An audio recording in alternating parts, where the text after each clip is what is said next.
Bismillahirrahmanirrahim. Bismillahirrahmanirrahim.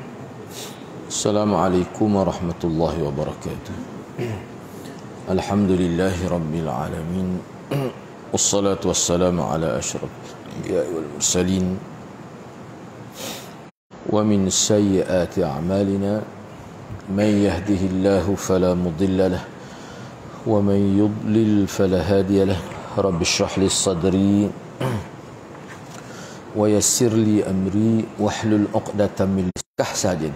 Zahran, yang mana dalam teks hadis itu sebut Zahranaihim. Baik. Zahran pada asalnya adalah tasniah.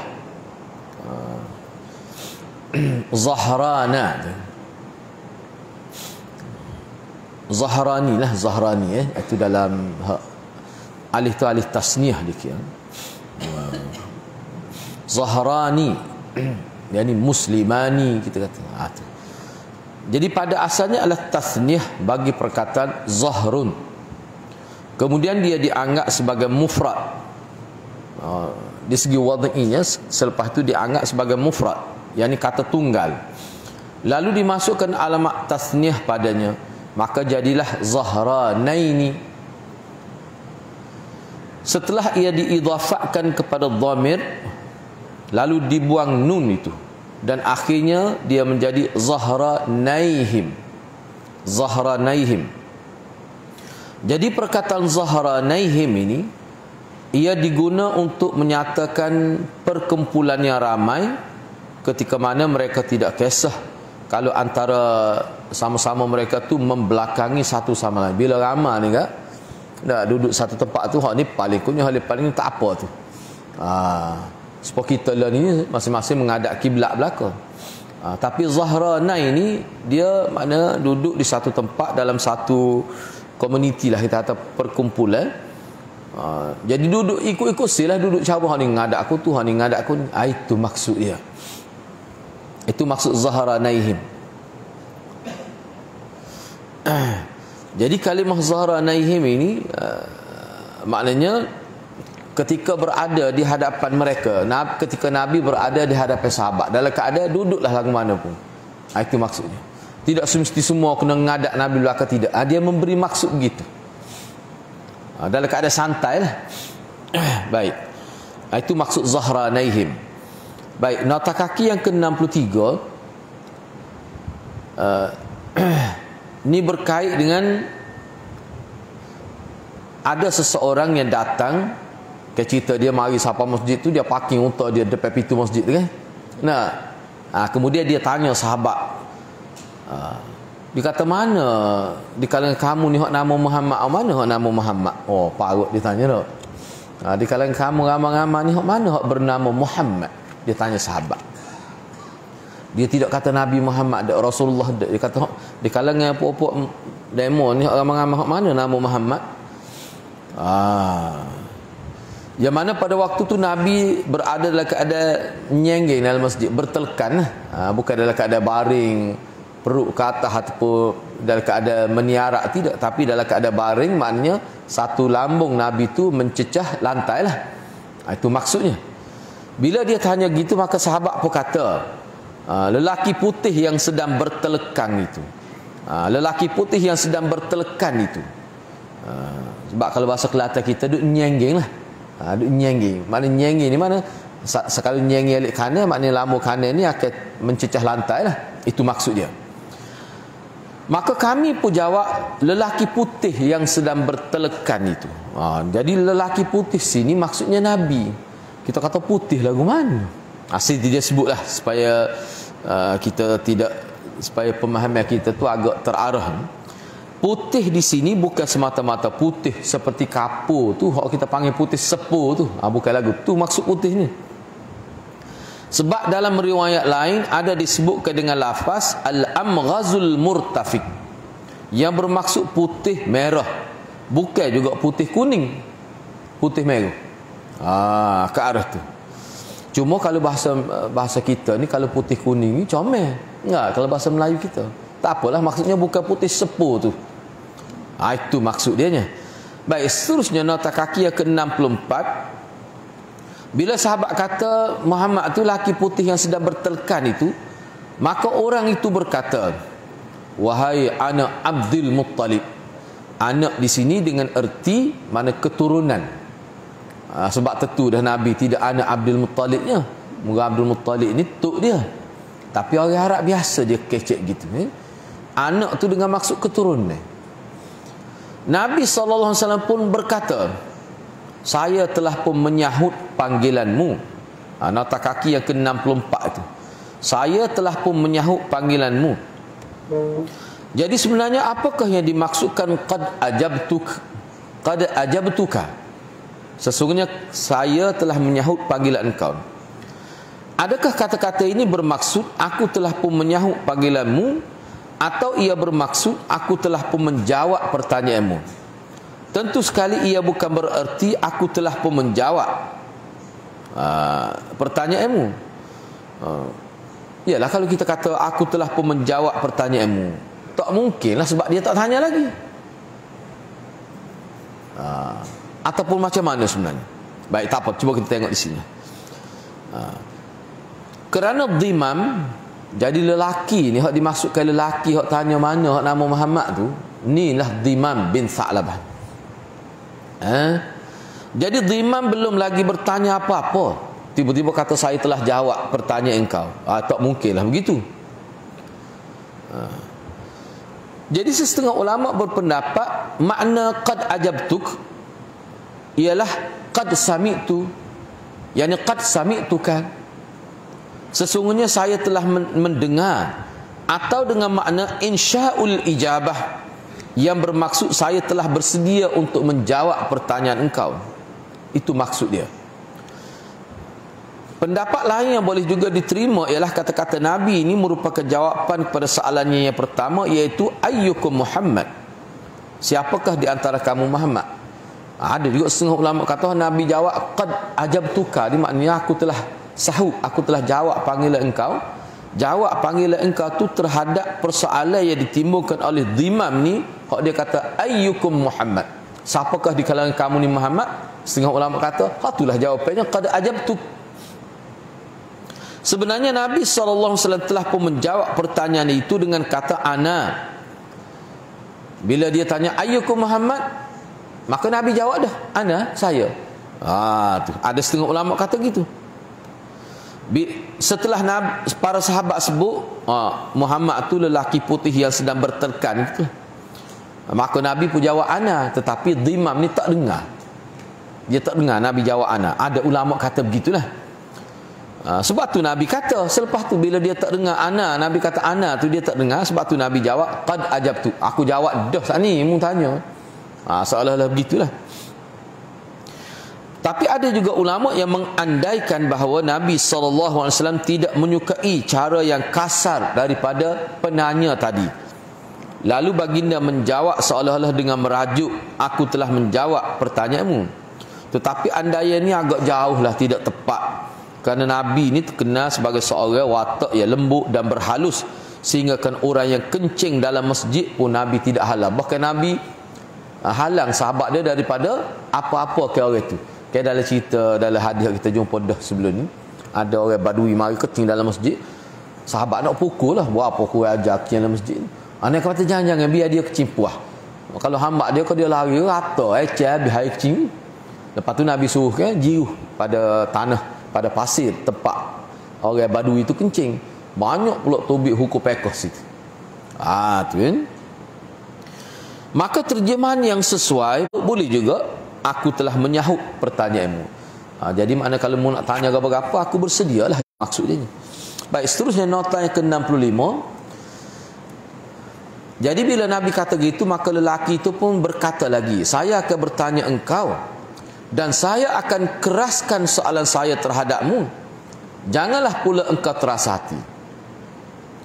Gapo dia maksud dia ni? Sebelum kita bincang nota yang ke-65 tu, maksudnya dia berterus terang lah. Dia kata saya nak tanya ni agak direct sikit ni, jangan terasa hatilah. Kalau soalan saya ni tak kena ke, jangan terasa hati. Itu maksud dia ni. Makna dia nak ayat dia kecek tak berlapik lah, tapi jangan terasa hatilah. Dia kata gitu lalu. Ada juga manusia pesen ni. Kalau kita agak berlapik dah, jangan terasa hati. Dak, dia kata dia tak berlapik tapi jangan terasa hati. Macam-macam manusia ni, tak? Amor ni kecek kasar sikit, dia kata tak? Contoh ni, jangan terasa hatilah. Kalau kita agak lembut lalulah keceknya. Manusia masing-masing ada gitu. Kok mana pun ada ulama beri jawapan kenapa dia kata gitu. Baik, cuba kita tengok di sini. Para ulama telah membuat beberapa andaian terhadap tingkah laku orang ini. Bapa dia kata gitu? Saya nak tanya beberapa soalan, tapi jangan terasa asilah. Mungkin soalan saya ni agak kasar sikit. Bapa dia kecek lagu tu? Yang pertama, andaian yang pertama itu bila dilayan dengan kasar, lagu mana respon Nabi akhir zaman. Dia nak tahu, dia nak tengok lagu mana. Setara mana Nabi akhir zaman ni kalau orang kecek kasar dengan dia, lagu mana tindak balas dia tu. Ada ulama kata begitu. Yang kedua, lelaki ini adalah seorang wakil daripada satu kaum. Maka ini sebenarnya adalah cadangan mereka supaya ditanyakan Nabi akhir zaman persoalan-persoalan tadi dengan cara yang agak kasar. Sengaja disuruh begitu. Tampilkan dirinya sebagai orang asing yang belum tahu peraturan dan adab. Dengan itu dia boleh menanyakan pelbagai soalan yang ganjil tanpa berasa segan silu, seperti sahabat-sahabat lain yang sudah lama bersama Nabi SAW. Sebagaimana akan dinyatakan dalam hadis yang selepas ni lah. Kami telah dilarang bertanya Nabi SAW. Kerana itu kami suka sekali jika ada seseorang dari kalangan penduduk desa, yakni golongan Badawa tu, golongan Badui tu, yang bijaksana datang bertanya Nabi SAW. Kami nak tanya bahasa tak tergamuk, engkau duduk bergelewak dengan Nabi SAW ni. Hak ni memang ada berlaku sebab kita dia kadang nak tanya tak tergamuk. Seolah-olah tak cakap erti-erti, padahal duduk bawah dagu tu guru SAW dah tu. Apalah. Jadi kadang-kadang kalau orang lain tanya tu bahasa segar. Sebab dalam majlis kalau ada orang lain tanya, orang lain pun jadi segar. Apa? Boleh ilmu. Itu maksud anahnya. Dia lebih suka begitu. Sebab pertanyaan ni sebenarnya dia banyak menghasilkan, dia panggil ilmu. Bahkan pertanyaan itu dianggap sebagai muzakaratul ilm. Muzakarah ilmu sebenarnya. Ini seperti yang disebut oleh anak. Akan datanglah dalam hadis ke-64 akan datang. Baik, jadi zahir hadis ini pada bahagian amantu bima ji'ta bih. Hak ini kita bincang selepas ni juga. Cuma sini dia sebut dulu. Dalam hadis ni ada antara kata-kata lelaki ni yang bernama Dhimam ini, dia ada sebut amantu bima ji'ta bih. Bila dia tanya Nabi beberapa soalan, selepas Nabi boleh jawab semua tu, dia aku telah beriman dengan risalah yang engkau bawa, dengan ilmu yang engkau bawa, dengan maklumat yang engkau bawa. Jadi kata-kata lelaki ginilah seolah gini. Kalau dia nampak kasar cara orang kampung, ataupun dia nampak seperti tidak Islam, dia tanya soalan bodoh, orang tak kata bodoh. Orang tak kata bodoh, mungkin orang tak kata gitulah. Bila dia tanya soalan nampak tak cerdik pun, tu tujuan dia ni. Tu tujuan dia ni. Sebab Nabi ni tidak jenis kecek gitu. Nabi ni Nabi jaga kecek. Tamu-tamu masuk kuliah Nabi jaga benar kecek. Tidak duk tubik kata-kata yang kesat. Tu cara Nabi, dia didik umat dia. Kata-kata ni sebenarnya menyokong pendapat yang ketiga tadi.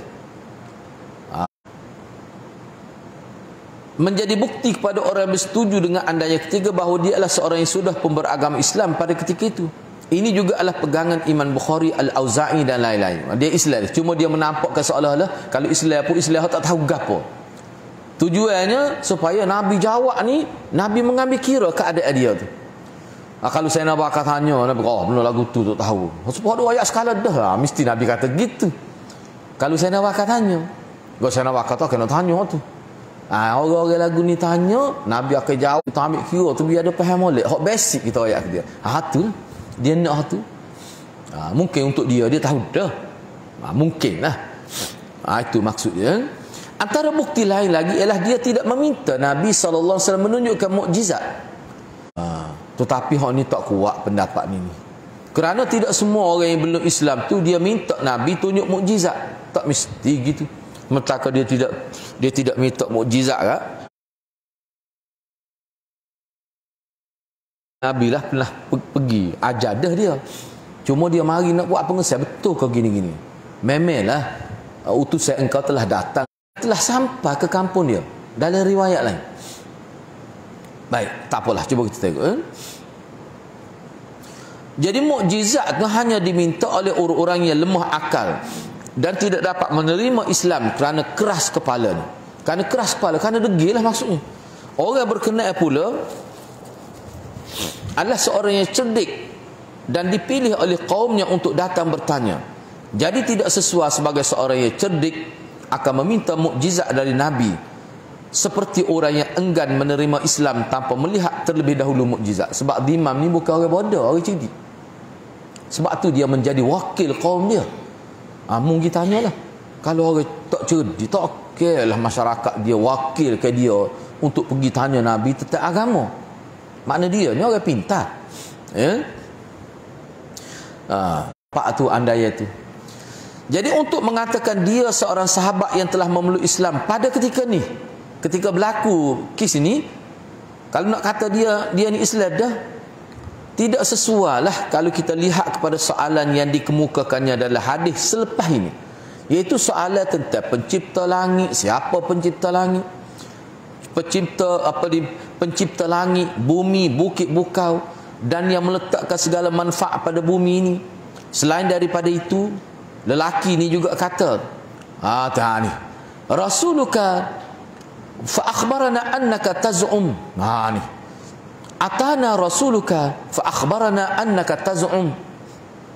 Apa maksud dia? Ni hadis 64, hadis selepas ni lah. Hak kita baca ni hadis 63. Jadi hadis selepas ni. Apa maksud atana Rasuluka fa akhbarana annaka taz'um? Mana telah datang kepada kami oleh utusan engkau, lalu ia menceritakan kepada kami bahawasanya engkau taz'um, engkau. Bila kata dakwa ni bahasa tu menunjukkan belum tentu benar, belum tentu daripada Tuhan. Itu dakwa saja. Seolah-olah begitu zahir. Itu mana annaka taz'um. Atau kata-kata Nabi SAW adalah sesuatu yang belum pasti. Bahkan ia tidak lebih daripada hadis 64.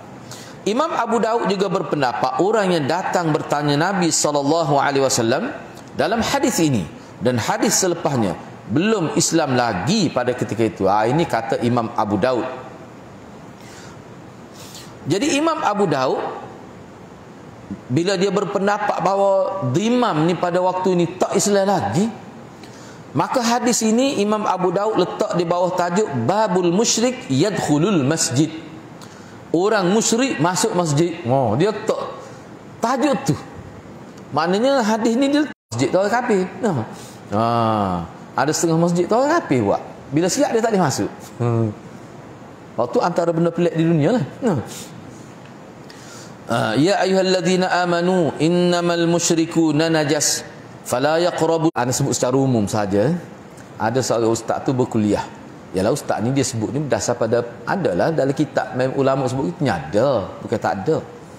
Orang kafir tak boleh masuk dalam masjid. Dia pun baca ayat ni. Tak ada seorang tu dia baru masuk Islam. Dia duduk kawasan tu juga. Mana masuk masjid duduk buat dia duduk kawasan tu. Dia pun dia kata ustaz kata orang kafir tak boleh masuk masjid. Setahu saya masjid ni orang kafir je buat. Kau ambil kontrak tu. Lagu mana? Kau masjid ni bila siap baru tak boleh masuk. Letih juga jadi sakut juga ustaz punya awak. Nak kona lagu mana tu. Iyalah. Tapi dia pun tanya molek. Dia bukan kata tak molek, cuma sebab memang tahu ana pun tahu mereka pun ana. Memang orang tidak Islam pun. Cina awak. Masa buat tu dia Allah siku kat luar. Dia duduk luar. Kau lagu mana? Panjang benar kena siku dia tu. Ada dia masuk ana tengok muka ana duduk lalu sama kau tu masa dia buat tu. Jadi bila tanya gitu jadi ustaz tu pun ana pun tak ingat dia jawab, tapi maknanya itu jugalah. Mungkin masa tu ana tak ada masa soalan terima orang lain cerita kan lah. Baik tak apalah tu Jangan mau kita gitu. Memang amal lah kita beranggap gitu. Baik, cuba kita tengok sini. Apa maksud ya ayyuhalladzina amanu ayat ni? Surah At-Taubah ayat 28 ni. Wahai orang-orang yang beriman. Ataupun kita jumpa wahai orang-orang yang telah beriman. Sesungguhnya Orang tu bukan kepercayaan dia. Tapi maknanya Maulana dia buatlah dalam kurungnya tu. Hak kata najis tu sebagai adalah kepercayaan syirik tu. Bukan tuan punya sahibul syirik tu, bukan sahibul syirik, tapi syirik itu sendiri. Hak tu najisnya. Oleh itu janganlah mereka menghampiri Masjidil Haram sesudah tahun ini, selepas pembukaan kota Mekah tu. Selepas pembukaan kota Mekah, bila Nabi berjaya menguasai kota Mekah, Nabi sudah menjadi pemilik. Baik, apa maksud ayat ni sebenarnya? Cuba kita tengok sebelah tu. Antara tafsiran ayat ini seperti yang diberikan oleh ulama, yang pertama, yang diharamkan ialah Masjid Haram, bukan masjid lain. Maknanya ayat tu bersifat khusus kepada Masjid Haram sahaja. Ada ulama kata begitu. Masjid lain boleh, macam masjid Bakhiyah boleh. Masjid ni boleh, masjid Haram. Ada ulama kata gitu. Yang kedua, diharamkan kepada mereka sebagai siasah, iaitu umat Islam hendaknya mempunyai satu kawasan yang penduduknya hanya terdiri dari orang-orang Islam sahaja. Dengan itu rahsia dan kepentingan umat Islam akan terpelihara dan tidak akan diketahui musuh-musuh Islam di luar sama ada melalui pusat Islam. Bukan dia tu bang sedap ke? No, najis apa bang wangi gitu semua. Gitu. Jadi gitulah kan. Baik, seterusnya. Lepas tu anda tidak nafi ke ada ulama kata tak boleh pun. Tapi pun kalau kita nak jadi itu pendapat. Jadi kalau kita pendapat kata tak boleh, tak boleh. Tapi kalau kita kata cuma kita kena kira gini. Pendapat ni bila kata pandangan ni kita boleh pilih nak ambil pendapat ni. Kena pilih pendapat tu hak mana menguntungkan agama kita. Misalnya kalau nak buat program dalam masjid. Nak panggil orang tidak Islam, tak boleh kalau pergi apa tu. Tapi kalau pergi pendapat boleh, banyak manfaat. Misalnya ada satu badan NGO Cina Muslim lah. Dia ni kira berdakwah. Dia pernah sebut pada ana. Dana pun pernah juga nak buat program. Program ni lebih merujuk kepada program mengikut persatuan Cina Muslim ni. Dia kata orang yang sudah minat pada Islam cuma belum masuk Islam. Tengok dia kau najis. Lagu tu najis, comel ketemu. Bau sedap pula tu. Najis ni ke dia najis. Tak menasabah kata. Lepas tu kau dia mari jadi kotor, kau kapek. Kadang-kadang puak dia mari tu pakai stocking. Ulama ni hok banyak-banyak tu, kalau kita pergi ni dia ada kesal dia. Kita pergi ni dia ada kesal dia. Gitu ni. Sebab almarhum Tok Guru Mufti Besar Kelantan. Ustazah yang mengajar tu kebetulan dia masa tu dia mari kota. Dia mengajar di luar masjid. Anak murid duduk dalam masjid. Duduk pintu masjid. Anak singgah nak mai asal. Kata, "Mana Tok Guru duduk luar?" Anak kenal ustazah tu. Dia meninggal dah. Pertanyaan ayat dia, "Apa tidur duduk luar pagar?" Anak kata, "Duduk depan masjid." Dia agak mikrofon. Anak murid duduk dalam aku. Engko dia tak lihat. Anak kata, "Tu masjid lah gitu. Kena duduk luar pagar," ustazah tu. Ataupun duduk di tempat parking kau ngajar itu. Jadi bila kita ayat kata boleh dengan dalilnya begini-begini, banyak kali lah dia tak percaya. Akhir sekali dia pergi tanya Tok Guru kata hak tu pendapat molek, hak kata boleh tu. Tok Guru cerita baru dia terima. Dia kena cari Tok Guru besar juga baru dia percaya. Lepas tu tak apa, lepas tu duduk dalil. Tu hati-hati. Tu kesal pendapat. Bila kita ke pendapat tu dah kesal ni. Sebab tu bila pendapat ulama kita pilihlah pendapat ulama ni. Ulama belaka tu. Jangan kita pilih pendapat ni kita menafikan pendapat lain. Itu logah kita kalau beragama lagu tu. Lepeh kita. Kecuali benda tu nas daripada Nabi, tu tak ada pilihan. Bila kata perkara ini dalam bab khilaf yang muktabar dan ulama banyak memberi pandangan yang berbeza, kita kena pilih yang menguntungkan kita. Itu lebih baik. Bagi anak gitu kan. Tidak termasuk dalam mazhab mudah.com. Setengah orang dia kata ni pendapat mudah.com. Hak tu gitulah. Anak pun malah kecek dengan orang lagu ni. Buat sakit kepala kita. Mudah nak kata kat orang apa-apa. Baik, seterusnya cuba kita tengok lagi. Nota yang ke-9 tu kan. Yang ke-9.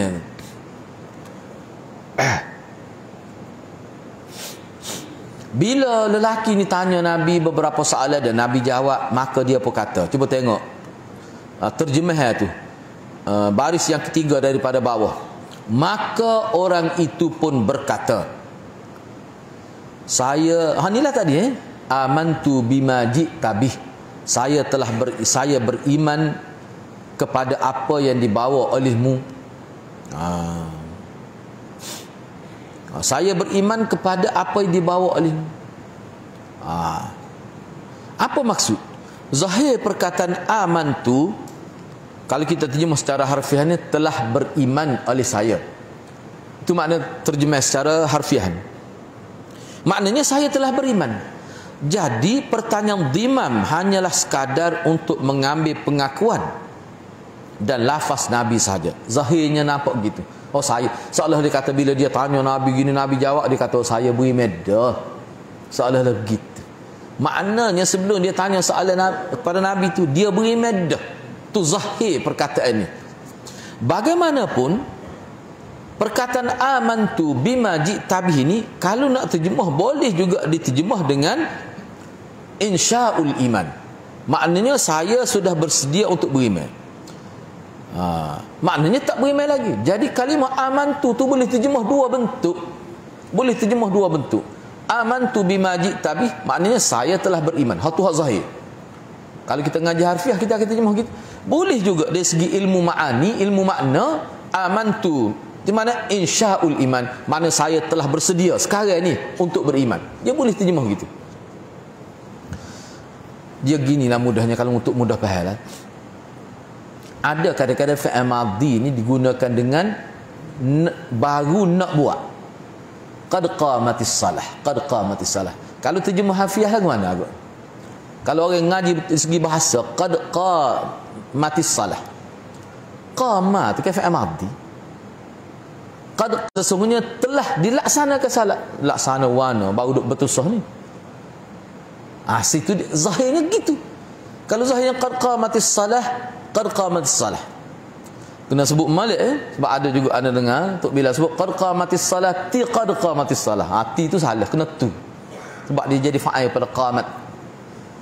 Qad qamatis salah, tu qad qamatis salah. Maknanya kalau terjemah harfiah, sesungguhnya salat telah didirikan. Sesungguhnya salat telah didirikan. Tapi orang tak terjemah gitu.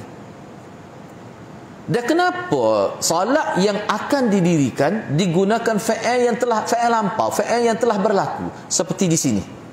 Hak yang kedua ni. Nak ayatnya nak buat benar, dekat benar nak buat ni. Jangan duk berlengoh lah, masuk sah lalulah. Ni orang duk qad solah berduduk buat lagi belakang. Itu maksud dia nya. Seolah-olah insya'u qiyamatis salah. Nak diri ke dah semaya ni, mari cepat-cepatlah. Sebab tu dalam kitab fiqh bila tempat paling orang panggil dia. Mana kalau qamatis salah pun tak bangun lagi, itu maknanya dia akan mengganggu. Jadi tu imam kena tunggu lah nak semaya.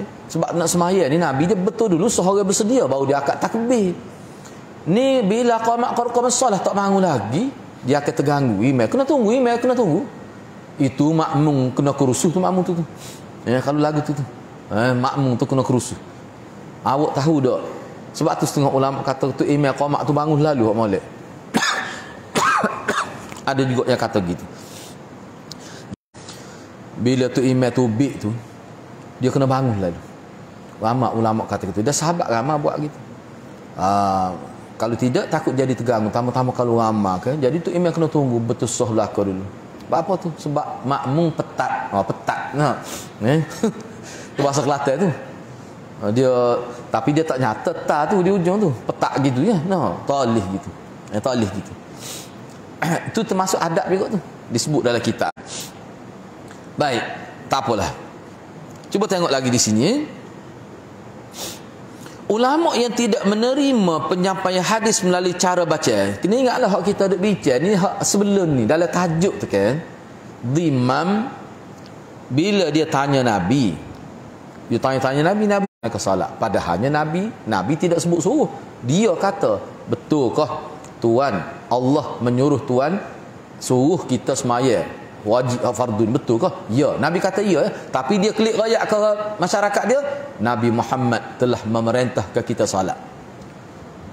Salah ke tidak riwayat gitu? Padahal Nabi hanya kata ya, mengesahkan pertanyaan dia. Boleh. Boleh, tak salah. Itu maksud dia. Tetapi ulama yang tidak menerima penyampaian hadis melalui cara bacaan di hadapan guru, memilih imam belum Islam dalam peristiwa ini. Periwayatan orang bukan Islam tidak muktabar dan tidak boleh diambil kira sebagai hujah. Jadi bagi setengah ulama dia kata tak boleh kita nak beristillah dengan hadis ni bahawa riwayat melalui bacaan di hadapan guru, seolah-olah maknanya yang sebut, yang baca, yang buat kenyataan itu adalah anak murid. Guru hanya kata ya. Dia kata tak boleh nak beristilah dengan hadis ni bahawa boleh pasal tu riwayat. Apa sebab imam belum Islam. Ada yang kata gitu. Jadi periwayatan orang tidak Islam tidak muktabar dan tidak boleh kira sebagai hujah, tak boleh. Pendapat ini boleh ditolak dengan mengatakan bahawa sebenarnya imam pada waktu ini dia telah beriman.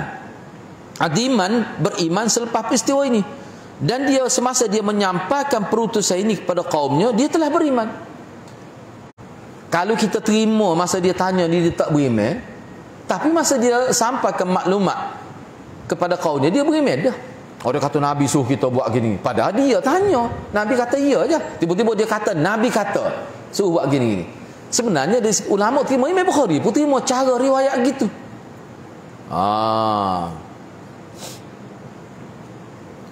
Inilah antara contoh riwayat orang yang masuk Islam menceritakan peristiwa sebelum dia Islam. Cerita tu berlaku sebelum dia Islam, tapi dia meriwayatkan cerita tu selepas dia Islam. Ini salah satu contoh bukti.